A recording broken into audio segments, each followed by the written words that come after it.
The words didn't explode. They drifted out of my daughter's mouth like ashes, soft and deadly. A dress for poor people. She wasn't angry. That might have softened the blow. Instead, she said it with quiet certainty, the kind that comes from believing you're simply telling the truth. I stood in the doorway of her bedroom, my hands still coated with flour from the bread dough downstairs. In Maya's fingers hung the dress I had spent 3 months crafting for her sweet 16. A midnight blue gown stitched with every ounce of love I had left to give. "Maya," I said gently, "I made that for you." "I know, Mom." She sighed without looking at me, her attention fixed on the dress like it offended her. "But everyone else is wearing designer brands. Versace, Gucci, Valentino. And I'll show up in this." She dropped it on the bed like it might stain her. I didn't yell, didn't scold, didn't lecture her about gratitude or sacrifice or the cost of every perfect seam. Instead, a heavy exhaustion wrapped itself around me, one that went deeper than the double shifts at the hospital or the late nights spent sewing in the dim light of my bedside lamp.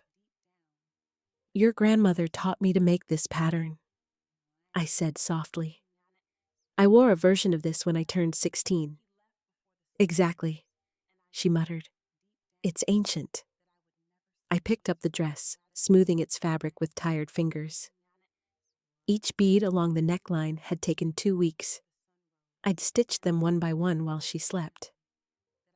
"I'll try to get extra shifts this month," I heard myself say. "Maybe we can find you something at the department store." She froze.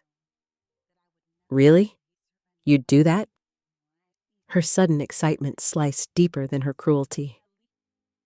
"Yes," I said quietly. "I want you to feel happy on your birthday." She hugged me, quick, bright, and fleeting, and for a moment I held her like she was still the little girl who ran to me for comfort. But when she let go, all I felt was the ache of what I was teaching her. Part 2. The Price of Wanting More. Mrs. Chen at the corner store took one look at me that evening and sighed. "You have the look," she said. "What look?" "The look of a mother whose teenager broke her heart today." I almost laughed. Almost. Instead, I told her about the dress, about Maya, about my promise. Mrs. Chen clucked her tongue. "That girl needs to learn what real hardship is." "She's trying to fit in," I whispered. "It's hard at her school. Everyone has money, except us." "Hard is working in a factory at age 12. She snapped. "Hard is you, working 2 jobs, raising a child alone, doing everything you can, and she is ashamed."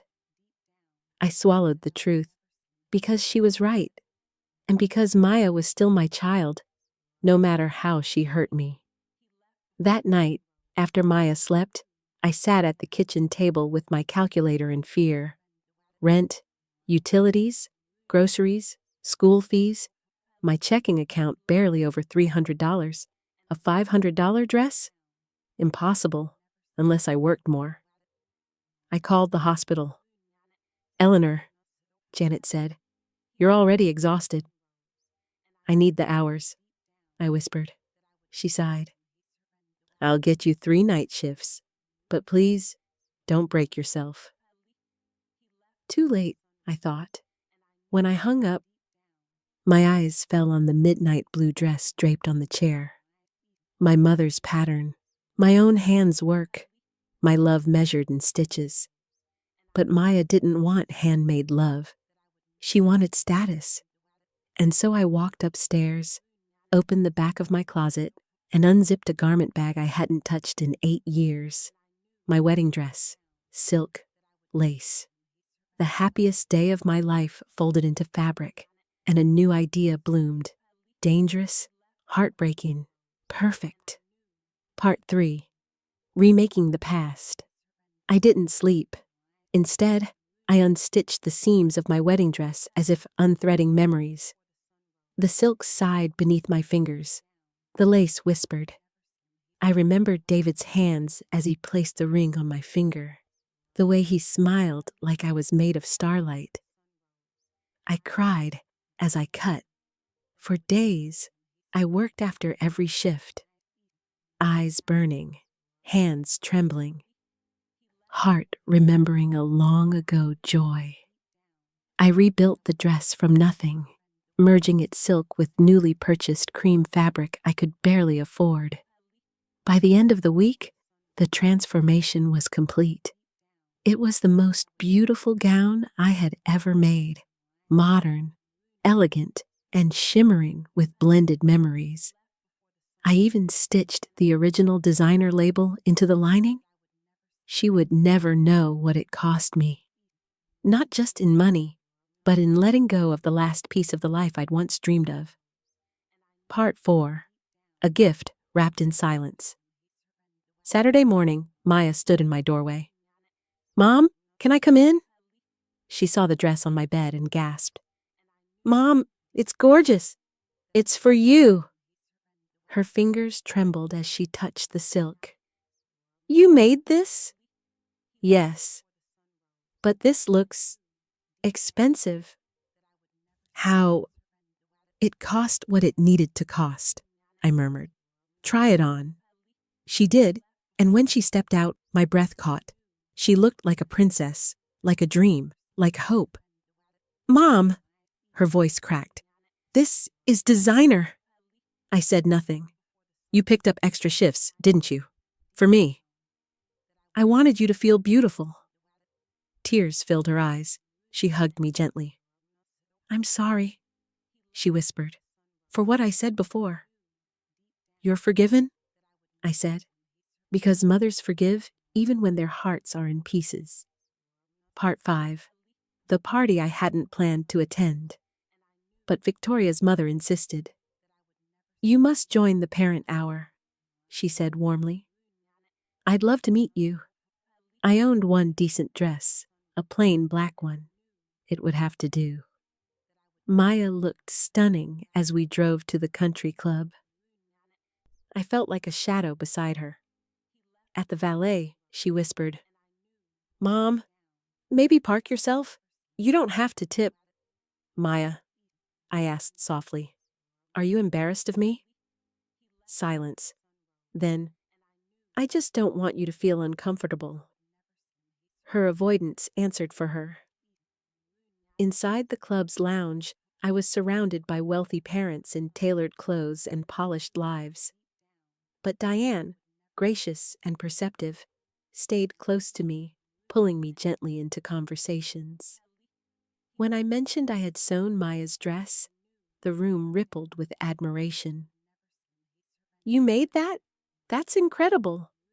For the first time all night, I didn't feel invisible, but I also saw how wide the chasm was between their world and mine. Their casual talk of second homes, European summers, trust funds, a world Maya desperately wanted to belong to. Part 6. What I wasn't supposed to hear. When the parent hour ended, Diane asked me to wait for a group photo. As she went to fetch the girls, I lingered by the partially open ballroom door, and then I heard Maya's voice. "I'm grateful your mom invited her, but God, it was so embarrassing." My heart stopped.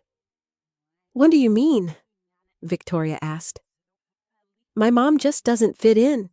Did you see what she was wearing?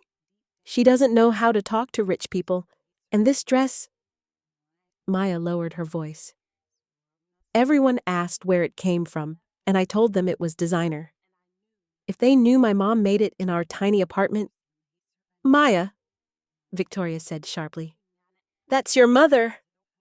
"I know," Maya's voice cracked. "I love her. But sometimes I wish I wasn't ashamed of where we come from." The words struck me harder than anything she'd ever said. Then Victoria spoke again, softly, painfully honest. Do you know what my parents fight about? Money? All the time. We're drowning in debt. My mom buys to keep up appearances. My dad is terrified. You think wealth makes life perfect? It doesn't. Everyone here is pretending. There was a long silence. I didn't know, Maya whispered. None of us know each other's lives, Victoria said. But your mom? She works, she sacrifices, she loves you. That's real. Not this club, not these brands, not any of this. The silence that followed was heavy. And that was the moment I quietly stepped away, heartbroken, but strangely proud. Because maybe, just maybe, my daughter was finally beginning to understand. That night, long after everyone had gone to sleep, I sat alone in the dark living room. Only the dim streetlight from outside slipped through the window, painting long shadows across the walls. I held my shawl tightly around myself, even though the room wasn't cold. It was my heart that felt frozen. I kept hearing my son's proud voice echoing in my head. My wife put her in her place, so she'd finally shut up. My own son, the child I carried, the boy who once ran to me when he was scared, the boy who said, Mama, you're my hero. When did everything change? When did I become someone he needed to be silenced? I pressed my hands against my face, trying to stop the tears, but they kept coming. I felt like something inside me was breaking, quietly, painfully, without mercy. I didn't hear footsteps, but suddenly a soft voice whispered, Ami, are you awake? It was Zara, my son's little daughter, my sweet granddaughter. She was holding her teddy bear and rubbing her eyes. Why aren't you sleeping, Beta? I asked gently. I had a bad dream, she murmured. Can I sit with you? Of course. She climbed into my lap like she always had. Her small head rested on my shoulder, and for a moment, I felt warm again. After a minute of silence, she looked up at me and asked innocently, Ami, why was Mama angry with you today? Her question stabbed deeper than any words from my daughter-in-law. I hesitated, not wanting to drag a child into grown-up pain, but she continued softly. Mama said, you don't know your place?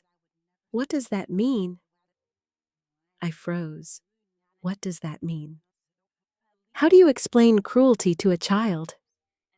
I stroked her hair and whispered, it means sometimes grown-ups say things they don't really mean. She nodded slowly, though I knew she didn't fully understand.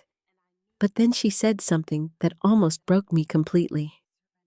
But I love you, Ami. You always know your place, right here. And she placed her little hand on my chest, right over my heart. I hugged her tightly, swallowing every painful sob. After I put her back to bed, I sat alone again. But something inside me felt different. Not healed, not strong, but awake. For months, maybe years, I had ignored the truth just to keep the peace.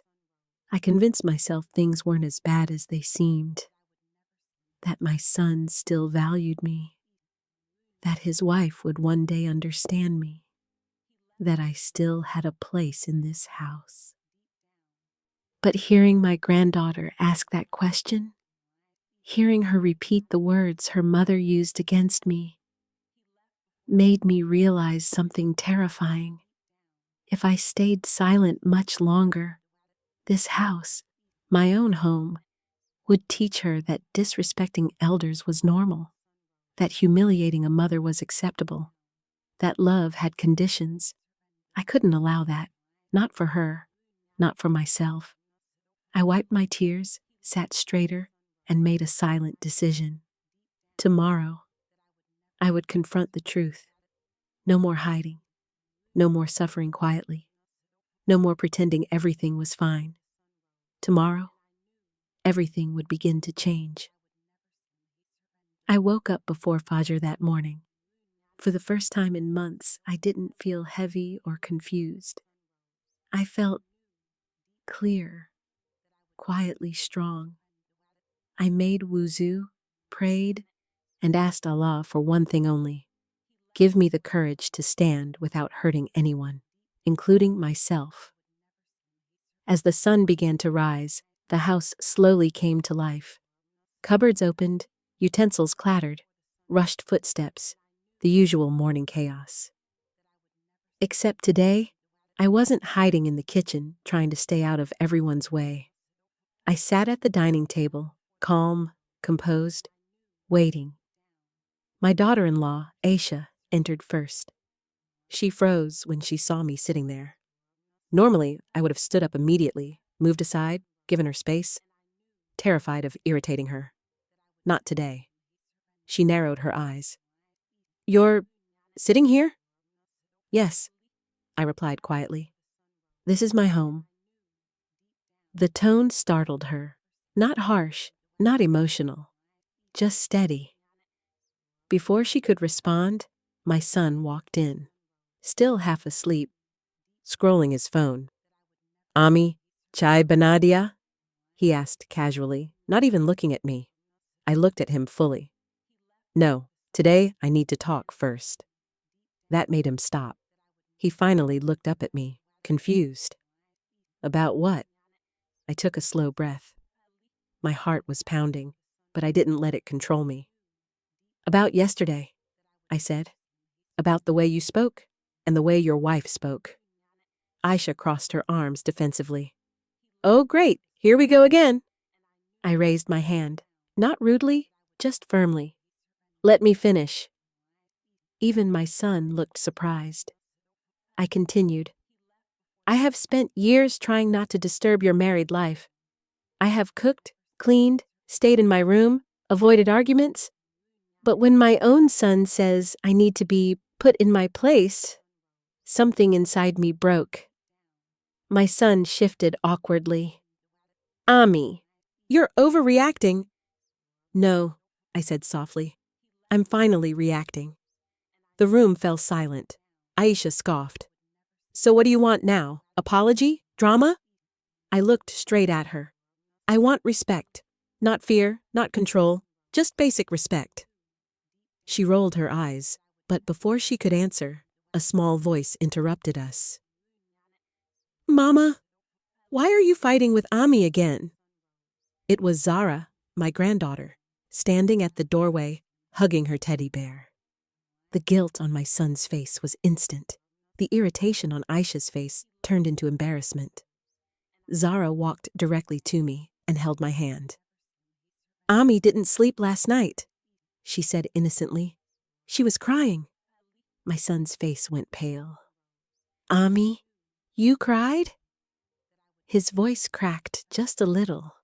I didn't want to use Zara to win anything, so I gently said, "Beta, go brush your teeth.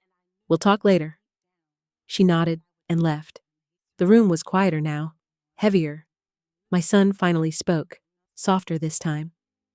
"Ami, I didn't know it hurt you that much." I looked at him, not angrily, but truthfully. "That's the problem. You never think about whether it hurts me. You only think I'll stay quiet." He swallowed hard.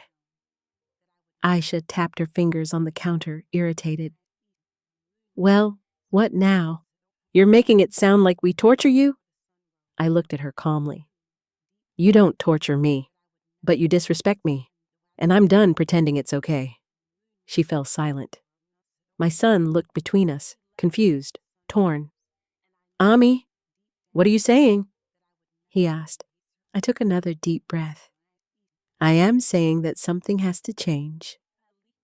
Either the way I'm treated changes, or I will make a decision you won't like." He blinked. "What decision?" I didn't answer immediately, because even I wasn't sure yet, but the point was made. For the first time ever, they both realized I wasn't afraid anymore. And that changed everything. The rest of the morning passed in an uneasy silence. Aisha stayed mostly in the kitchen, slamming drawers louder than usual. My son kept pacing from room to room, pretending to fix things that didn't need fixing. And I remained in the living room, quiet, steady, but unshaken. Inside, I felt like a storm had finally passed, leaving behind a strange calm. Around noon, my son finally approached me. He sat down on the sofa across from me, his eyes searching mine. Ami, what decision were you talking about? I folded my hands in my lap. Beta, I've given this a lot of thought. Aisha suddenly appeared at the doorway, pretending she wasn't listening, but clearly waiting for every word. I continued softly. I've spent years trying to keep this family peaceful. I gave up my own comfort, my room, my privacy, my routine, everything. I stayed silent, even when I should have spoken. He lowered his eyes, ashamed. But, I said, I won't spend the rest of my life feeling unwanted in my own home. Aisha scoffed quietly. My son glared at her. I ignored the interruption and continued. So, I've decided that if things don't change, I will leave. The words echoed in the room like thunder. My son's head snapped up. What? Ami, what are you saying? Leave where? To my brother's house, I said calmly. Or to a small place I can rent. Anywhere I am treated like a human being. Aisha stepped forward, suddenly defensive. Oh, come on, this is emotional manipulation. But my son stopped her. Aisha, just don't. The way he said it made her go silent for the first time. He turned to me again. Ami, you can't just leave. This is your home. I looked at him gently. Then make it feel like my home. He swallowed hard, struggling.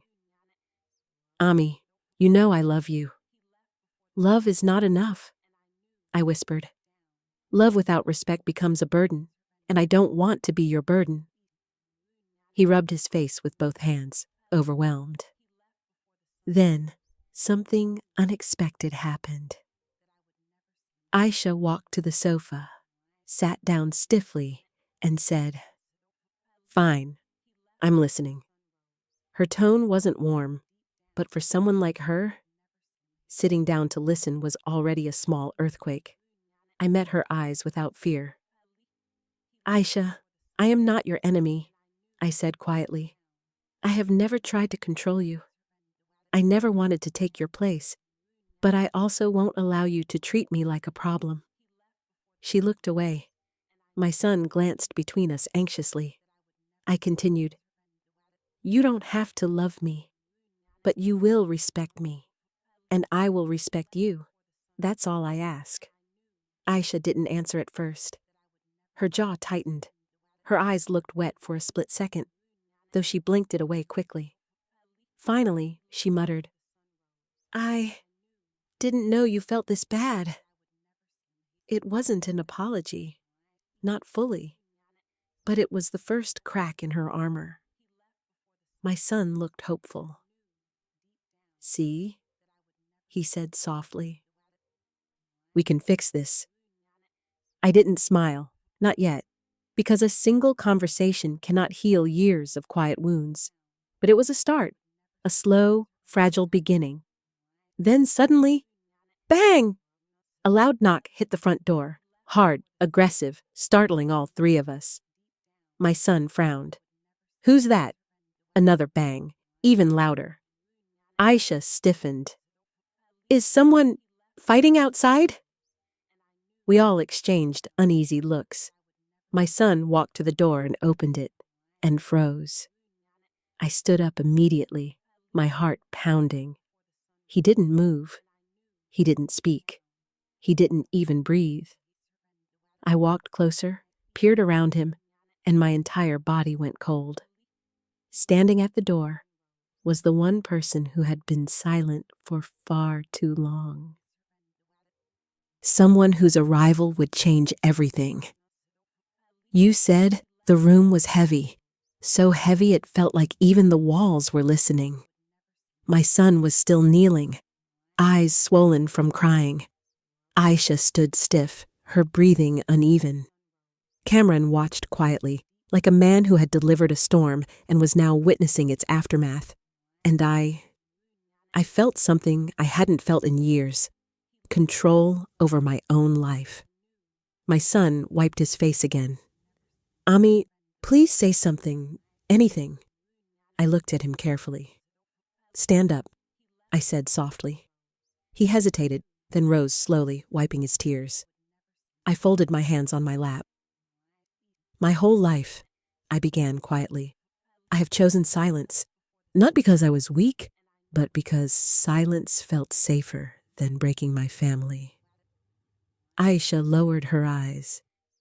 Cameron nodded slowly. I continued.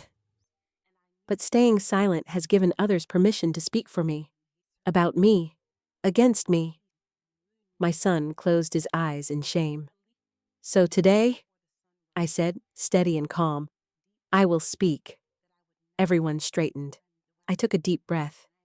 From today onward, I am not leaving this house. My son exhaled in relief, nearly collapsing again. But then I added, but I am also not living like a servant in my own home? His relief froze. I will not tiptoe around my daughter-in-law. I will not shrink myself to make anyone comfortable. I will not hide in my room. I will not be blamed for problems I didn't create. And I will not tolerate disrespect anymore. Aisha's eyes softened, not defensive, but understanding. My son swallowed hard. Ami, you're right. You deserve better. We'll change. I shook my head slightly. No, Beta. You will not change because you promise. You will change because I will no longer accept anything less. There was a difference. A big one. Aisha stepped forward, her voice cautious but sincere. Auntie, I want to ask something. She hesitated. Will you allow me to earn your respect properly this time? Step by step? Her tone wasn't arrogant or guilty or emotional. It was humble. I nodded slowly. I am willing to begin again, I said. But beginnings must be honest. She looked at me with a mixture of relief and determination. Then she turned to my son. Now for your consequences. He froze. Aisha, listen. No, she said firmly. You listened to no one all this time. You manipulated me, your mother, and even yourself. Now you will listen. Even Cameron raised an eyebrow. Aisha crossed her arms. From today, you will go with your mother to meet every relative you lied to. You will correct every rumor, every false complaint, every story you twisted. My son staggered back. Aisha, that's humiliating. She stepped closer. Humiliation is when you insult your mother behind her back. Correcting your lies is not humiliation. It is responsibility. My son looked like his entire world was collapsing. Cameron smirked faintly, satisfied. I stayed quiet, watching them. Then something unexpected happened. Aisha turned to me again. And Auntie, one more thing. She took a deep breath. You're not going alone to your brother's house. I am going with you. I blinked. What? Why? She lowered her eyes. To apologize, face to face, properly. Not for my husband's lies, but for my harshness, my assumptions, my disrespect. My son stared at her like she had transformed into a different person. Cameron looked impressed. I felt something warm in my chest. Not forgiveness yet, but hope. Real hope. Aisha continued, her voice trembling now. I cannot undo the past, but I can build a future where you never feel like an outsider again. Silence filled the room. Then, softly, I spoke. I accept. Aisha's eyes welled up. My son held his breath. Cameron nodded respectfully. For the first time in many years, it felt like the direction of the house had shifted, not because of anger, not because of punishment, but because truth finally had power again. And standing in the middle of that truth, I felt my husband's presence. I felt proud, I felt strong, and I felt ready for whatever came next. You said my brother held my hand gently. Api, think about yourself for once, he whispered. You've spent your whole life giving. Now look what you're receiving in return. For the first time, I didn't defend my son, didn't make excuses for him, didn't pretend everything was fine. I simply sat there, feeling the truth settle into my bones. By afternoon, I quietly packed a small bag, just a few clothes, my medicines, and one old photograph of my son as a child. The house was silent. My footsteps echoed as I walked toward the door. My son wasn't home. My daughter-in-law passed me in the hallway, looked at my bag, raised an eyebrow, and said nothing. No question, no hesitation, no emotion, just silence. That silence hurt more than any insult she had ever thrown at me. My brother was waiting outside. As we walked away, I heard my phone buzz, a message from my son. Ami, where are you going? Don't do drama. We'll talk later. Drama. That was what my leaving meant to him. I didn't reply. For the first time in years, I made a decision for myself. At my brother's house, my brother's home was small, warm, and full of life. His wife hugged me without asking a single question. Baji, just rest. You're safe here. Safe? A word I hadn't felt in a long time. Over the next few days, I laughed again, slept peacefully again, ate without fear of being judged. My brother would sit with me every evening. Api, look at you. He smiled one day. You're glowing again. I realized he was right. My shoulders felt lighter. My voice felt stronger. Pain wasn't defeating me anymore. The day my son came after a week, my son finally showed up at my brother's door. He looked angry, confused, tired. Ami, let's go home, he said, stepping forward. I looked at him long and deep. Home? My home? Or the place where I wasn't allowed to speak? I stood strong. No, I said quietly. That one word shocked him more than anything in his life. No? He repeated. I nodded. I am not coming back until you learn how to respect me. Not tolerate me. Respect me. My daughter-in-law wasn't with him that day. Maybe she didn't care to come. My son swallowed hard. Ami, I'm sorry, he whispered, his voice breaking. For the first time, I saw guilt in his eyes. Real guilt, not forced, not manipulated. He stepped closer. I forgot who you were, he said. You're my mother. You raised me alone. You never deserved to be treated that way. My eyes softened, but I didn't move. He continued. I talked to her. Things will change. But I want you to come home when you're ready, not because you're pressured. My chest tightened. This was the son I raised. Not perfect, not flawless, but capable of understanding, capable of love, capable of change. I touched his cheek gently. Beta, I will return, but not as someone who stays silent to keep peace. I will return as your mother, with respect. He nodded, tears falling. I understand, Ami. The ending, a new beginning.